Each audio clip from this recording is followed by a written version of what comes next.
Welcome back to my little channel. Today I'm going to talk a little bit about Brexit. I know we've all heard about it before. Can we get over it already? There has been a vote. The people decided. Okay, so the question is, with a deal or without a deal, or not at all.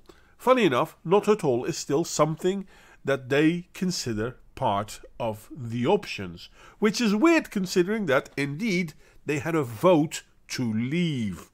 Democracy basically says that majority rules. It's nasty, but that's how it is. The majority won and wanted to leave, because the majority always wins in democracy. They don't always want to leave. But the ones that don't want to leave are making a stink of it and trying to postpone leaving as long as they can so that they can turn over the fact that people want to leave. Is that me saying that? Well, some people would claim it's self-evident. But let me show you a little bit of a live stream from the British, what is it, Parliament? Yes, Parliament. And just listen. The first one you're going to hear is one of the Conservatives asking a question, and then there's a Lib Dem going to answer it. It is rather telling, or at least I think it's rather telling. Thank the Honourable Lady for giving way. Could she confirm if there was a general election that Liberal Democrats will be putting in their manifesto a pledge to revoke Article 50? The question is quite clear, right? If the Lib Dems would want another election and they would win that other election, would they turn over Article 50? Or basically, for those who don't understand the Article 50 reference, would they stop leaving the European Union? Yeah. It's of no surprise to the Honourable Lady that the Liberal Democrats want to stop Brexit. We have been crystal clear on stopping Brexit, and for all there are different views on different sides of the House about that, I don't think anyone can accuse us of not being straightforward about where we stand. Okay, no, we are going to stop Brexit. Fuck the majority of the country that voted in favour of Brexit. Now, the standard argument people always have is, yeah, but they didn't vote for a no-deal Brexit. Yeah, but there wasn't a question whether they would vote for a deal Brexit or a no-deal Brexit. There was a question of, do you want to remain or do you want to leave? The population has spoken. The majority said leave. So here we have a politician who quite clearly has no problem in saying, well, fuck them. It's nice that they voted to leave, but I don't care. But it gets better. Really, really. It's amazing. In terms of the negotiation, the Prime Minister says, I've already given way. The terms of the negotiation, the Prime Minister says that he now can't do this negotiation because we are taking no deal off the table. But we know there are not serious negotiations anyway. The word disingenuous was used by the Father of the House, and I think it is accurate. So, if no deal is on the table, then you have good arguments.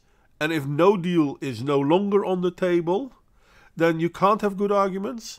Basically, that's going to a shop where you're going to buy a second-hand car, so you're going to haggle about the price. But you and the shopkeeper have already agreed that no matter the outcome, no matter the talks, the outcome will be that you will buy the car.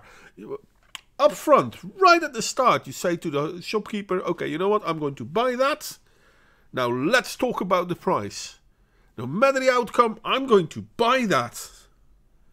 Do you think the shopkeeper or the car salesman will give you a good price or will give himself a good price? Because in all fairness, if you already said, no matter what, I will buy it, he can ask whatever he wants. You're not going to say no, you're going to buy it anyway. So no deal needs to be on the table. Doesn't mean it has to be the end result. But if you go to a shop and say, okay, I'm going to buy it no matter what you ask, or if you're going to the shop and say, hey, you know what, I might be interesting. Let's talk about the price. and then the price is too high for you, you're not going to buy it. Anyway, continue. The Prime Minister has wanted the job that he has for so long, it has been almost painful to watch. He has been prepared to say anything and do anything to get that job. And he said, I've given way, he has said, we will get a great deal. Well, now he has the job.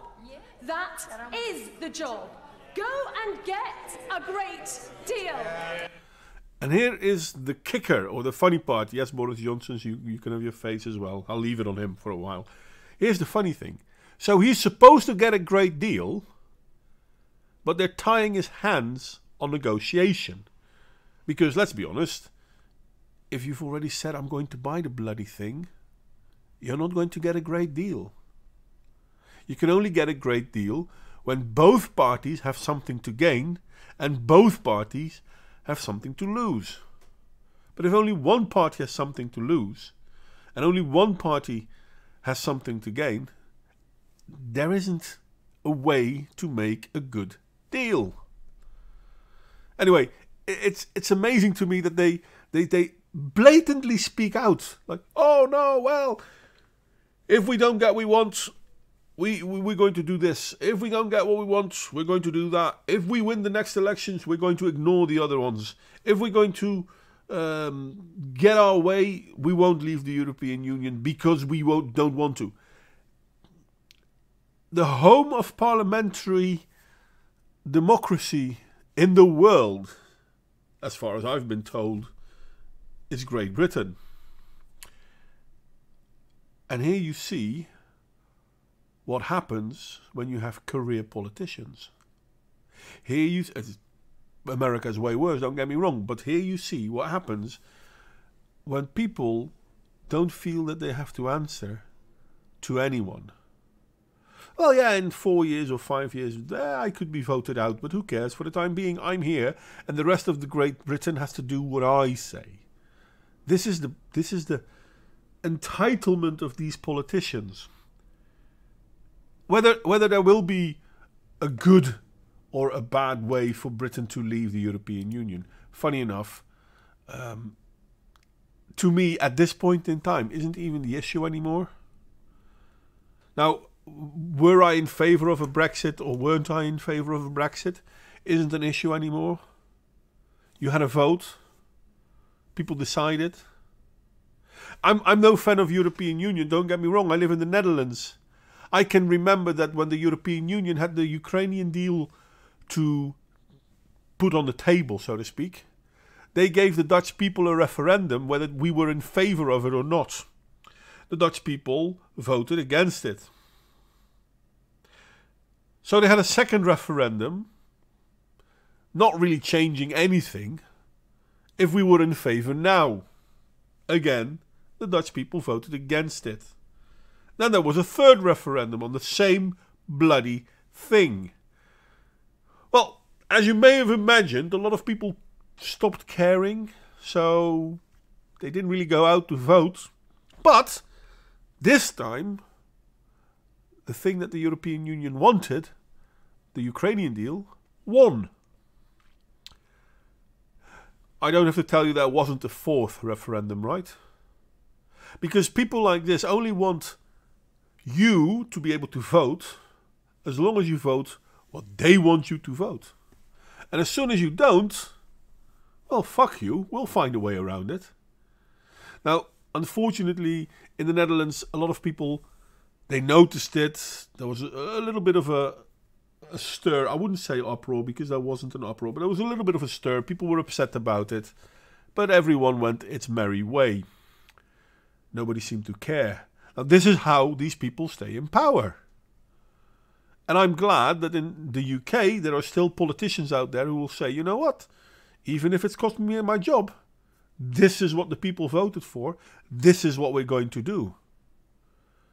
But it makes abundantly clear that there are politicians out there who don't care about the people that voted for them. Like the Liberal Democrats.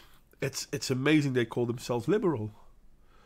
But yeah, Brexit is going to be a funny story, and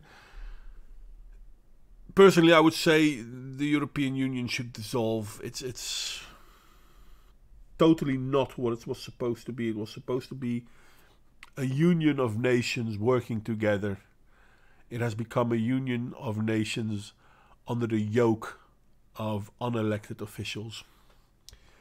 Anyway, like, share, subscribe if you feel so inclined. I'm really curious to hear what you think about this one. And till next time.